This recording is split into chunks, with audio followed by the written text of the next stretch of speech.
Ini terjadi karena perkawinan paksa antara Indonesia dengan Papua PPRA 69 dan melahirkan ini.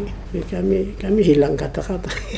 Lah ini memang Papua, Aceh, Timor Leste ini memang jadi ada semacam pemikiran untuk jadikan ini sebagai tempat latihan. Dan tidak apa-apa itu kalau hanya ya latihan saya, tapi dibunuh orang. Aduh, kalau kami orang Papua sedikit saja. Jadi makanya itu hermeneutik curiga ya. Semua wacana-wacana, semua tentang pembangunan aturan-aturan ini ya mesti ada dibaca itu teliti betul, aturan ada, implementasi program ada, di bawah itu betul-betul ke target. Kalau target itu sesuai dengan kebutuhan, masalah berangkat dari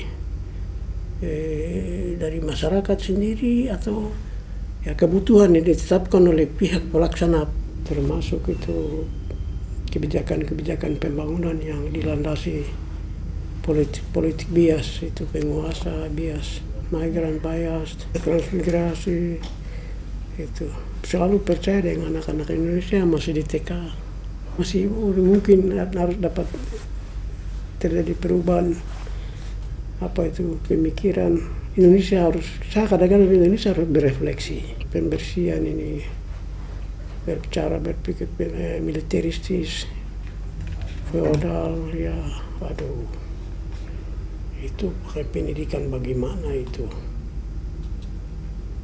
Memang saya kira diskusi kritis harus jalan di tingkat kelompok itu.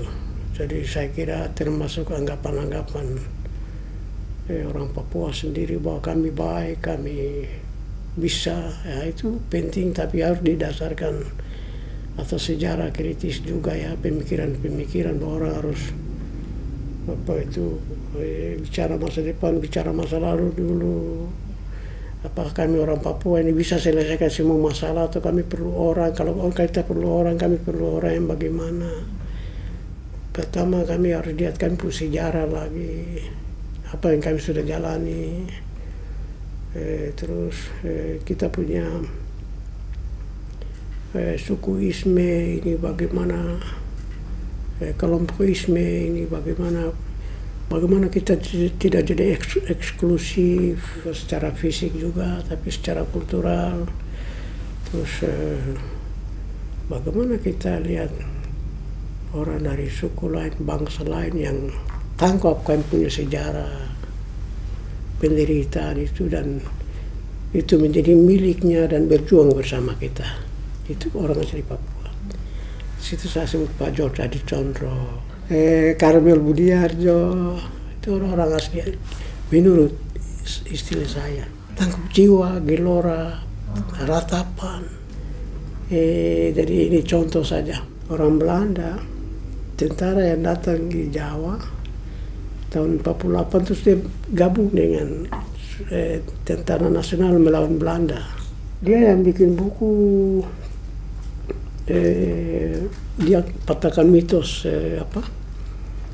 bahwa Indonesia dijajah 350 tahun. Dia tidak itu. Dia orang Belanda, tentara Belanda dikirim tahun 48, perang lawan Indonesia tahun 40-an, dan dia tidak pulang. Waktu saya di Belanda, waktu dia datang, jadi mereka cerita tentang dia, tapi saya baca sedikit tentang dia. Ini orang Belanda yang penjajah, tapi dia mengerti bahwa kebijakan ini, perlakuan ini, budaya ini, kultur ini sangat tidak manusiawi. Dia tindis semua yang manusiawi. Jadi dia gabung, dan dia balik. Jadi kelompok muda tadi ya. Saya kira itu kami perlu pendidikan banyak di situ, karena memang kami terstigma berat. Saya kira koran-koran di sini, saya kira memang kami macam divonis ya oleh sistem ini. Macam dulu ada si Bokhtar Tabuni, pemimpin dari KNPB misalnya, dibunuh. Dia anak yang saksikan mama bapaknya dibunuh di depan dia punya mata. Aduh, tidak sangka bahwa dia akan dibunuh. Jadi kami coba dapat keterangan dari polisi bahwa dia harus diamankan. Aduh, kami diskusi berat di sini. Itu anak, karena orang tua dibunuh tahun 77. Aduh, besok dia sudah dibayar. Tadi kami semua menangis lagi.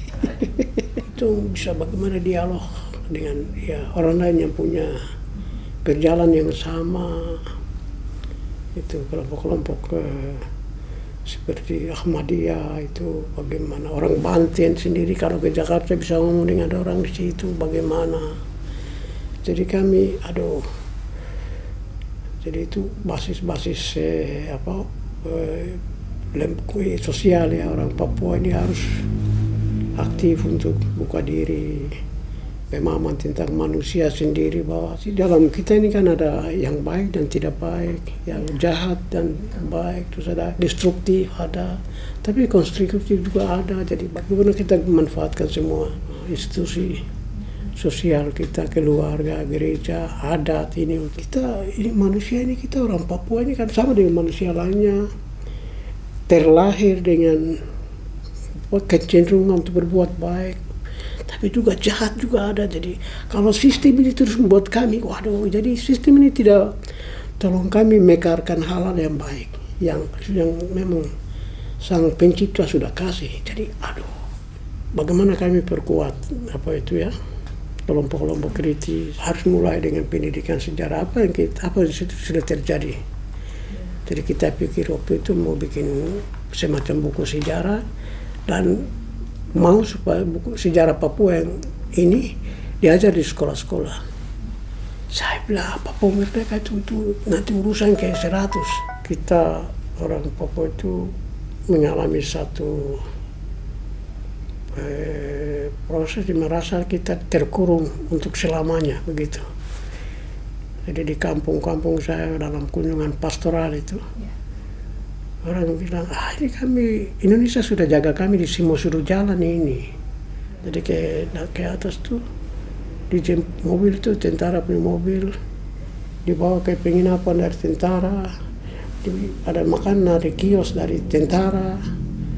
Jadi terus pulsa beli dari tentara, ke tempat kegiatan pakai tentara. Waduh, ini sampai pulang dorang yang urus. Ya ini bukan otonomi khusus yang kita inginkan. Itu dunia kami, seperti yang kami lihat mungkin bertentangan dengan yang Indonesia pikir, tapi itu kami ada di situ. Dan saya kira ini narasi kami.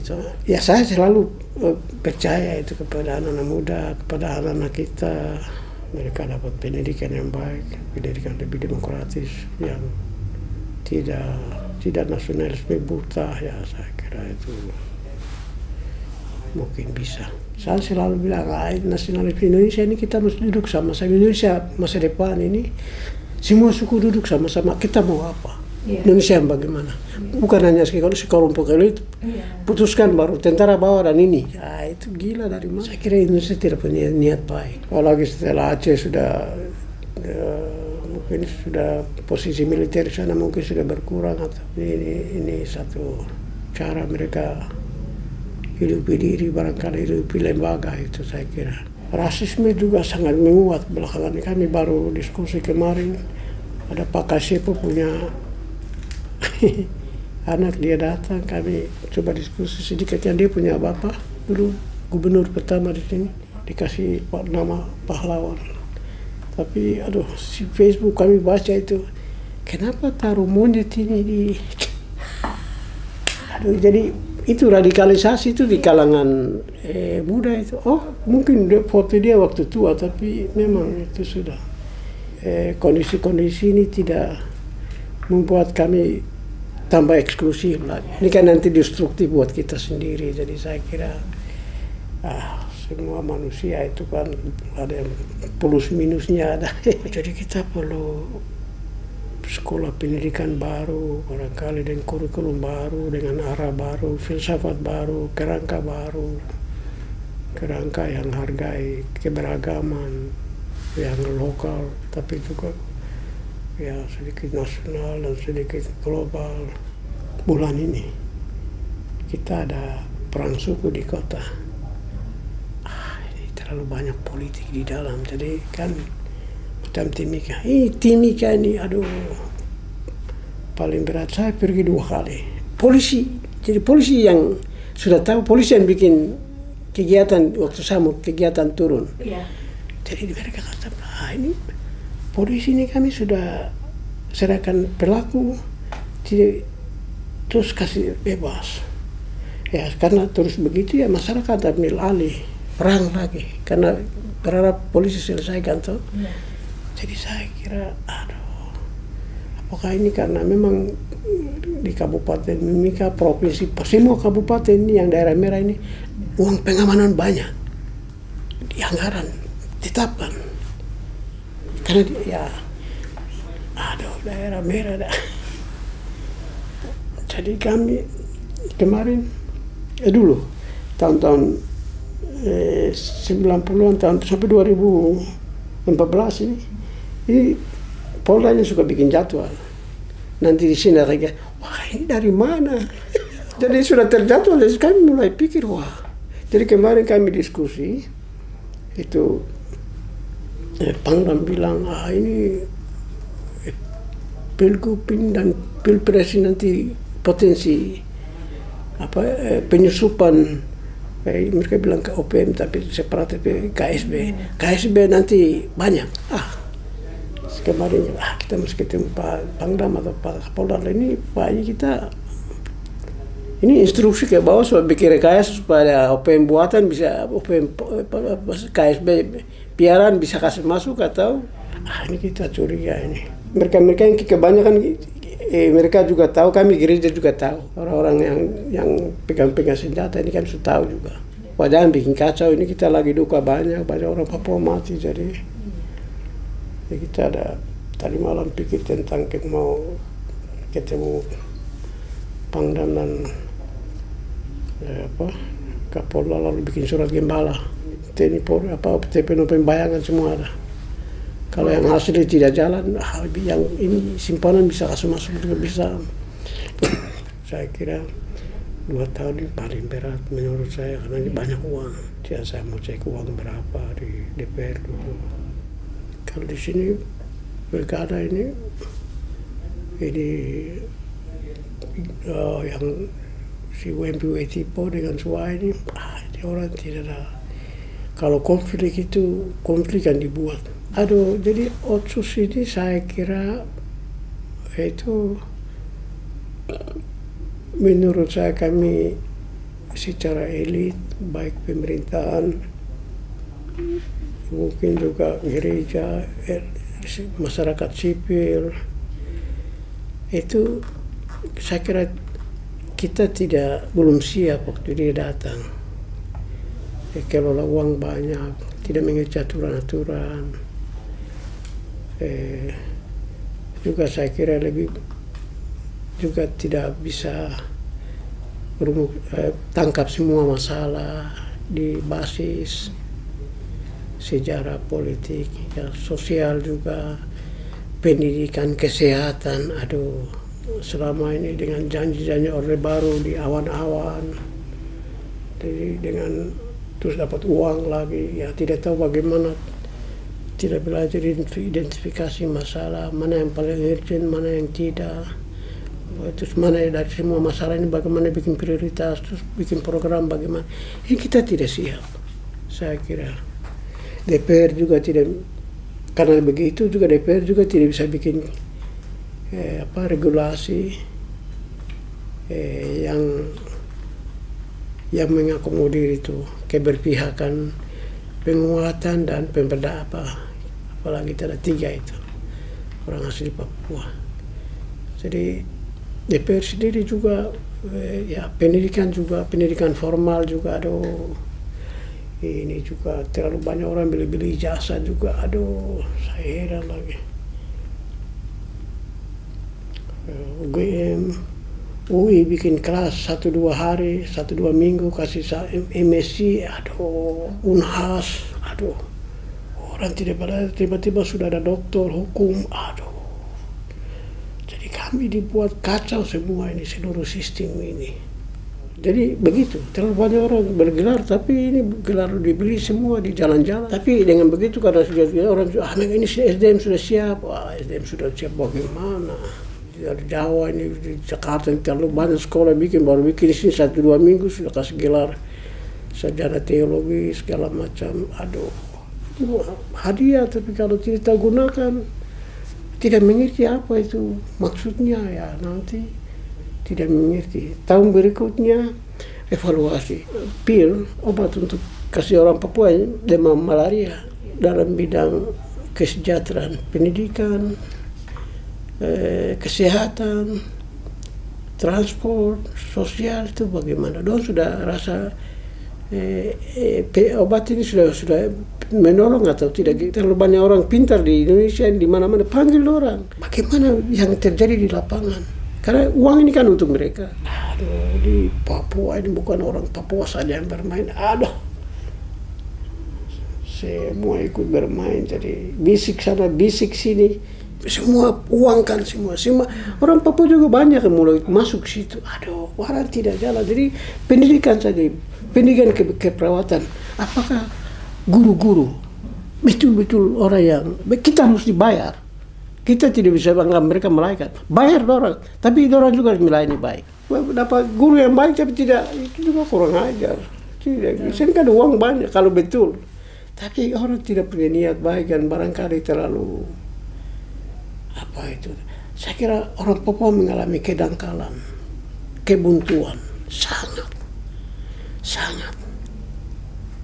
Itu krisis orang Papua yang terberat tuh. Itu beda, menurut saya itu beda sedikit dengan kami orang Papua sekarang dengan orang Papua tahun 60-an. Mungkin mereka sedikit, tapi saya kira mungkin mereka dapat pendidikan agak baik sedikit. Kami sekarang ini saya sering bilang, gelar 1 meter di belakang, 1 meter juga di depan. Terlalu full, tapi apa? Tidak ada. Itu tuh, kita sudah di dunia di awan-awan itu tidak menginjak bumi, tidak bisa lihat realitas. Dia kemarin orang mati ini, asmat ini terlalu banyak. Jadi bulan September Oktober tahun lalu 2007 itu ada 94 meninggal orang dalam 2 bulan di Nduga. Dulu 2015 Oktober Desember ada sekitar 65 orang di tempat yang sama. Ada 94 orang tahun lalu. Terus di Paniai, di Deyai, ada 100 lebih anak meninggal. Aduh, kami bangsa ini akan punah. Setiap hari orang mati. Setiap hari. Sama kita orang Papua memang dangkal. Titik. Sudah buntu sudah. Lingkungan itu juga terganggu. Ada terlalu banyak pengaruh. Aduh, juga betul juga. Raskin itu semua masuk. Tadi saya kira Papua ini dijalankan oleh oleh arahan-arahan kebijakan insidental yang dirumuskan oleh intelijen saya kira. Nah, kebanyakan tidak masuk di akal. Presiden Jokowi datang, dia hanya cover up tentara permainan di sini. Tidak pernah buka, tidak pernah sedikit pun singgung tentang kekerasan negara di sini.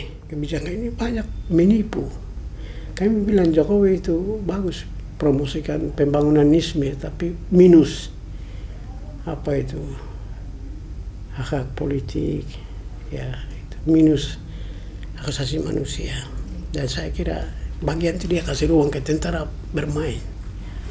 Itu orang itu, aduh.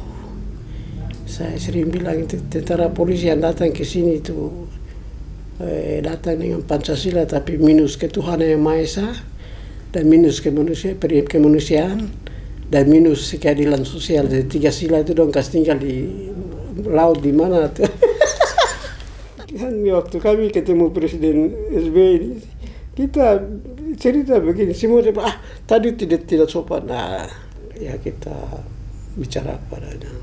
Saya Pak Yoman, kita berapa pendeta yang bicara ya apa adanya. Semua orang tidak suka kami. Jadi dalam sejarah gereja itu selalu ada sejarah di mana gereja itu bisa nyatakan kondisi di mana sistem gagal. Afrika Selatan juga dulu bikin, Jerman juga waktu Nazi bikin. Jadi, aduh, kita sudah pikiran sudah tertutup tahun 2010 itu. Waktu itu Menteri Dalam Negeri mau kendalikan definisi orang asli Papua untuk kasih masuk dia punya orang di MLP. Jadi menurut kitab suci kami itu gereja, pemerintah itu Allah Tuhan untuk membawa kebaikan, kemakmuran, membawa harapan, untuk menyentuh yang tersingkirkan dari yang tersingkirkan. Tapi dalam pengamatan kami sebagai gereja pada hari ini kami nyatakan bahwa gereja ini gagal. Kami baca di depan sini, di gereja ini gagal, pemerintah gagal total. Terus kami bilang, kami sebagai gereja di tanah Papua, kami juga mohon pengampunan kepada Tuhan karena kami tidak jadi suara Tuhan. Kami baca di sini, semua orang tidak suka. Pak Presiden orang baik, betul-betul bisa jaga. Kan dia sering pidato waktu itu, menjelaskan masalah Papua dengan hati, dengan pendekatan kesejahteraan. Waduh, sebelum Bapak Presiden ini sama seperti kami ini, gereja juga. Kita sehat sepikir, berangkat dari Bapak punya dasar, mandat negara, undang-undang, Pancasila. Kami juga ada kitab suci. Jadi kalau tafsiran kami beda dengan Bapak punya, itu kita mengerti saja. Kami bergerak di kami punya, tapi manusia yang kami layani sama. Dalam pengertian kami, kita punya, ini NKRI punya presiden itu satu, Presiden SBY. Tapi yang pidato kami dengar, selesaikan masalah Papua dengan hati, dengan damai, kesejahteraan. Jadi itu menunjukkan kami. Tapi Pak Presiden sampai di lapangan tuh 2 hari lalu operasi ini. Itu OPM dia tinggal di sana dan Koramil ada di bawah. Koramil bisa bunuh OPM itu, tapi kasih biar. Operasi satu mama baru melahirkan lari, mati sama-sama saat lari. 60 orang mengungsi. Kami tanya karena apa yang Pak bicara itu tidak dieksekusi di lapangan. Jadi berarti ada presiden-presiden kecil di tengah-tengah. Dan di situ dia bilang Pak Pendeta. Saya bilang memang, dia bilang, dalam kita punya negara ini ada kelompok ultranasionalis, kelompok yang tidak mau dialog, kelompok yang mau sentralistis. Oh, saya tangkap di situ. Ini menghambat pembangunan. Saya kira sistem kesehatan, pendidikan ini aduh terlalu tidak menolong kami. Macam kemarin pernyataan dari Jenderal TNI itu Muldoko, kirim TNI, ajar masyarakat nomaden itu untuk bertani. Ya, saya pergi ke Jerman untuk ini saya kira 2000 tahun. Jadi saya kira orang berbicara tidak pakai logika. Kalau secara politis itu memang ini solusi lain tidak mungkin.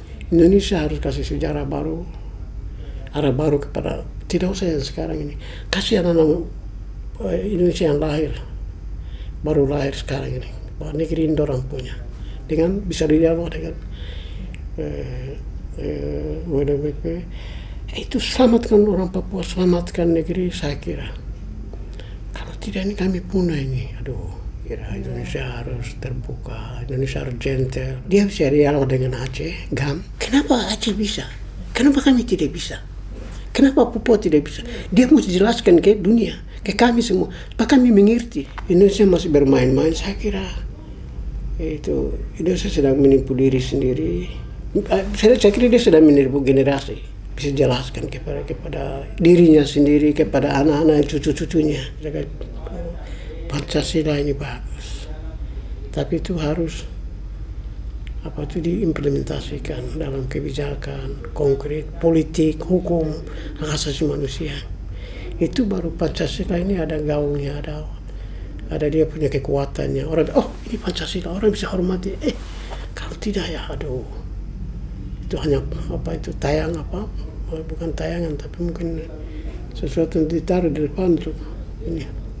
Tapi saya memang berharap yang negara ini sudah berapa tahun, 70 lebih tahun ya. Sudah saatnya negara ini berefleksi.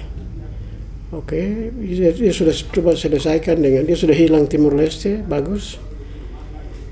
Dia mesti, terus Aceh dia sudah selesaikan, bagus. Ya, apa yang dia bisa belajar dari dua pengalaman itu? Hadapi Papua sekarang. Papua ini krisis berat. Yang kedua itu, di Aceh dulu ada GAM. Di Papua berdialog dengan siapa? Sekarang ada UNMP. Jadi Indonesia tidak ada alasan Presiden Jokowi menunjuk seorang yang bisa lobby, bisa komunikasi bahwa Indonesia itu sudah dewasa, sudah matang. Kalau Indonesia selalu klaim demokrasi, harus tunjukkan dengan Papua. Dia berdialog, duduk bersama dengan UNMP. Saya kira Papua jadi test case untuk Indonesia yang selama ini sudah militer sudah kembali ke barat. Papua itu test case itu untuk Indonesia punya demokrasi.